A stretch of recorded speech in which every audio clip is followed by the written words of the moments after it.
if you were going to build for a title challenge, Lewis, I can think of worse places to do it than third in the league, having secured 82 points, which is, in many a season gone by, a points tally that would actually deliver a league title. Yeah. Not in the Man City era, of course, but as far as a bridgehead goes to build from, you know, we are miles ahead of Villa, miles ahead of Tottenham, Chelsea, Newcastle, United. These teams are, you know, you're getting into the realms of getting on for 20 points. Yeah. It's 7 behind Arsenal.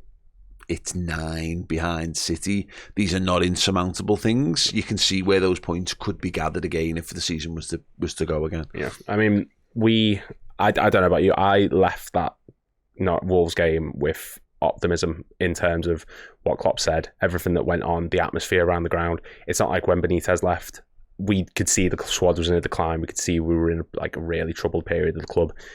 There's such good players. There's such a good team of players there. Everything behind the scenes is looking fantastic. You know, Michael Edwards coming in, Julian Ward coming in. Like, everything looks like it's in place. And the points difference, like you mentioned there, it's not insurmountable. It's not like we've lost the season after we won the league. It's not like we're like 20 odd points behind the league leaders. We can make that ground up. We've got a summer window now with this new manager, new regime. I'm really optimistic about it. There's nothing to say that we can't get further next season. We can't overtake Arsenal. We can't beat City.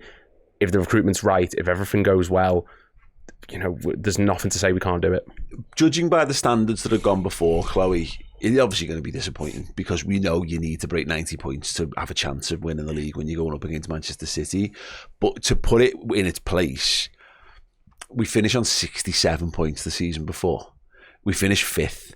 And if you were talking about, if we're talking about that side being rebuilt, then actually, okay, the being a new manager handover, a new coaching staff handover is going to confuse all this. And it's going to make it harder to genuinely predict. But actually, if Liverpool were to go one better, it'll look, we'll be able to see a progression that's kind of followed.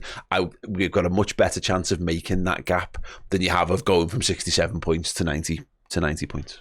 Yeah, you do. And like we all said there, look, Jurgen Klopp has took so much pressure off Arne Slot, specifically by just singing his name and telling us to not stop believing, and the fact that it was us, the fans, that believed, that gave the energy to the players, to that stadium, for us to create magical moments. And, you know, Jurgen Klopp has reminded us all that actually we have a say in what happens on this football pitch as well. We need to make sure we get behind the lads, get behind the new manager. There was a great core squad there. Yes, we need some additions, I will not lie, but I look at it and I'm excited because for the last 2-3 seasons, Liverpool have not been able to defend, and for how many chances we've missed, you can't concede the first goal like 26 something times first and expect to win a league title. You can't do that. You're asking too much of yourself. And look, I don't know loads about Arne Slot. What I do know is Klopp came from a team that sang "You'll Never Walk Alone" as their anthem, came here and rebuilt us all. Now we're still on that upwards curve. You've got Arne Slot coming in from a team that sings "You'll Never Walk Alone," and hopefully he'll go on to do the same. But what I've been hearing from his squads is that, you know, he seems like a great man manager, which is brilliant for the likes of Darwin Núñez, for Trent Alexander-Arnold, who all he's ever known is Jurgen Klopp. It's great for the Dutch contingency at Liverpool. He feels like he's in possession and control of the game a bit more than Jurgen Klopp, which I'm excited to see. Mm-hmm. For the majority of my life, all I've known is the Jurgen Klopp side. Mm-hmm. Give me like 12 1 or 2-0 wins next season. I'll love that, absolutely love that. And that's the thing, is that I'm optimistic. I'm excited to see a different brand of football, but still not losing the main values of a Jurgen Klopp side with the high intensity, high press. And, you know, look, we know how good Pep Guardiola is and how good his squad is. We can now see how good Arteta is.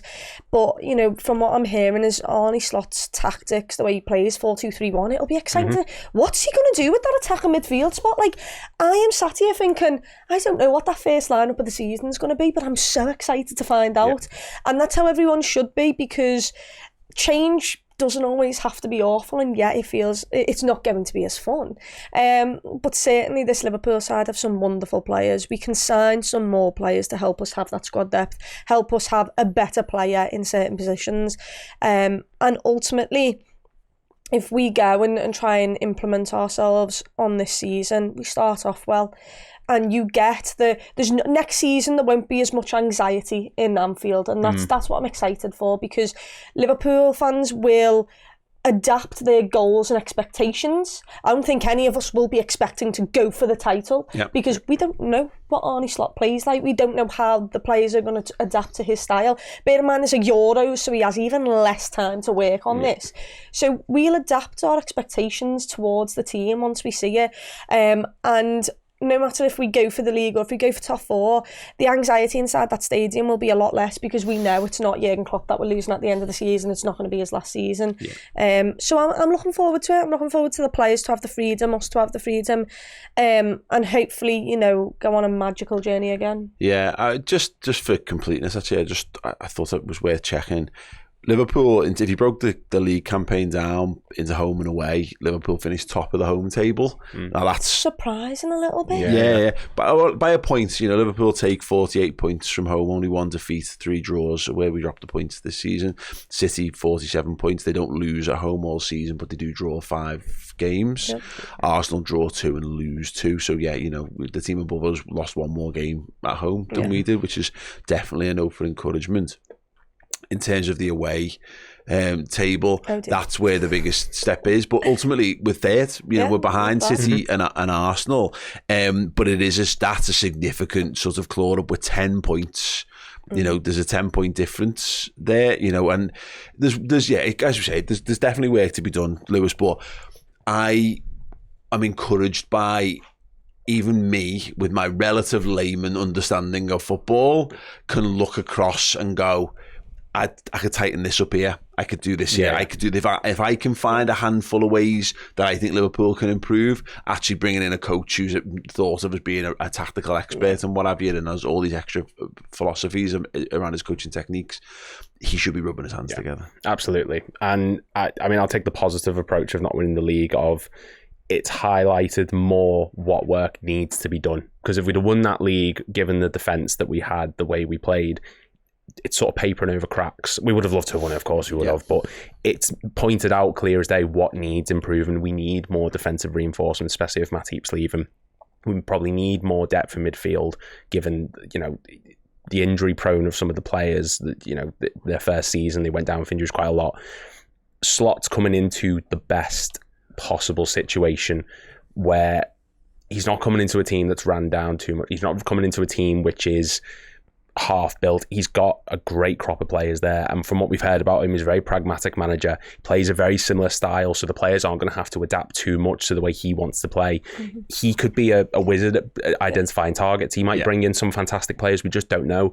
There is such an optimistic view for the future of the club, because we're not left in a situation where we're trying to claw our way to the top. We're already there or thereabouts. We just need the final little pieces that are going to that send us higher than we have come this season, and there's nothing to say that Slot is not the man to do that. If anything, given what we've heard about him, the enthusiasm about him around the clubs, the way Klopp himself has accepted him as the sort of successor to him, is a true testament to how good of a manager he is and how perfect a fit he could be for this club. Also, what I would say is you've got Edwards back at the top, and if there's someone I will back, it's Michael Edwards. It very much is. You're getting Julian Ward back. The entire band is coming back together. You've got Hughes, is so highly thought of.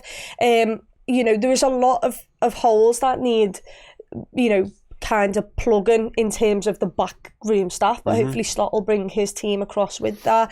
And look, who knows? The likes of Darwin Núñez, who's struggled since he got here, just in terms of, I think he's such a confidence player. Maybe Slot can have a different approach to him that makes him go back to that Benfica season where it just felt like everything he touched turned to gold.